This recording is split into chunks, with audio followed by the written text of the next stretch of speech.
हरे कृष्णा, राधे राधे। आप सभी को माघ मास की बहुत बहुत शुभकामनाएं। आज से आप प्रत्येक दिन हमारे चैनल पर माघ मास का महात्म्य सुन सकते हैं।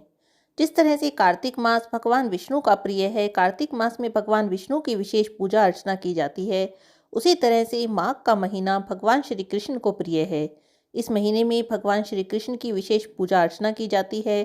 इस महीने में स्नान और दान का विशेष महत्व है। साथ ही साथ इस महीने में भगवान श्री कृष्ण की कथाओं को सुनना या पढ़ना चाहिए। आइए शुरू करते हैं माघ मास महात्म्य का पहला अध्याय। एक समय श्री सूत जी ने अपने गुरु श्री व्यास जी से कहा कि गुरुदेव, कृपा करके आप मुझसे माघ मास का महात्म्य कहिए, क्योंकि मैं आपका शिष्य हूँ। व्यास जी कहने लगे कि रघुवंश के राजा दिलीप एक समय यज्ञ के स्नान के पश्चात पैरों में जूते और सुंदर वस्त्र पहनकर शिकार की सामग्री से युक्त कवच और शोभायमान आभूषण पहने हुए अपने सिपाहियों से घिरे हुए जंगल में शिकार खेलने के लिए अपनी नगरी से बाहर निकले।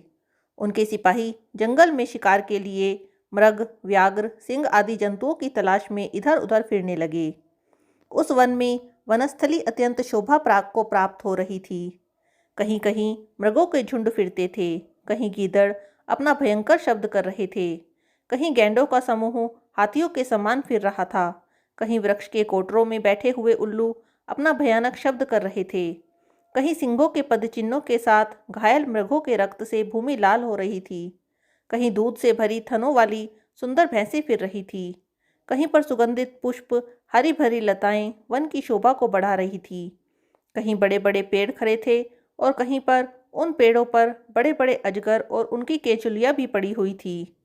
एक समय राजा के सिपाहियों के बाजे की आवाज़ सुनकर एक मृग वन में से निकलकर भागने लगा और बड़ी बड़ी चौकड़ियां भरता हुआ आगे बढ़ा।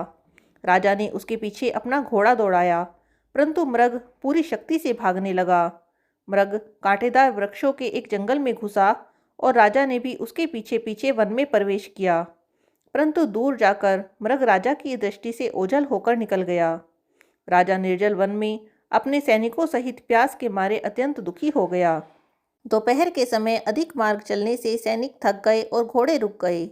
कुछ देर बाद राजा ने एक बड़ा भारी सुंदर सरोवर देखा, जिसके किनारों पर घने वृक्ष थे।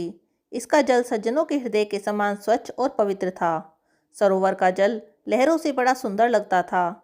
जल में अनेक प्रकार के जीव जंतु, मछलियां आदि स्वच्छंदता से इधर उधर फिर रही थी। दुष्टों के समान निर्दयी चित्त वाले मगरमच्छ भी थे। किसी किसी जगह लोभी के समान सिमाल भी पड़ी हुई थी। जैसे विपत्ति में पड़े हुए लोगों को दुखों को हरने वाले दानी पुरुष के समान यह सरोवर अपने जल से सबको सुखी करता था। जैसे मेघ जातक के दुख को हरता है, इस सरोवर को देखकर राजा की थकावट दूर हो गई। रात्रि को राजा ने वहीं विश्राम किया और सैनिक पहरा देने लगे और चारों तरफ फैल गए।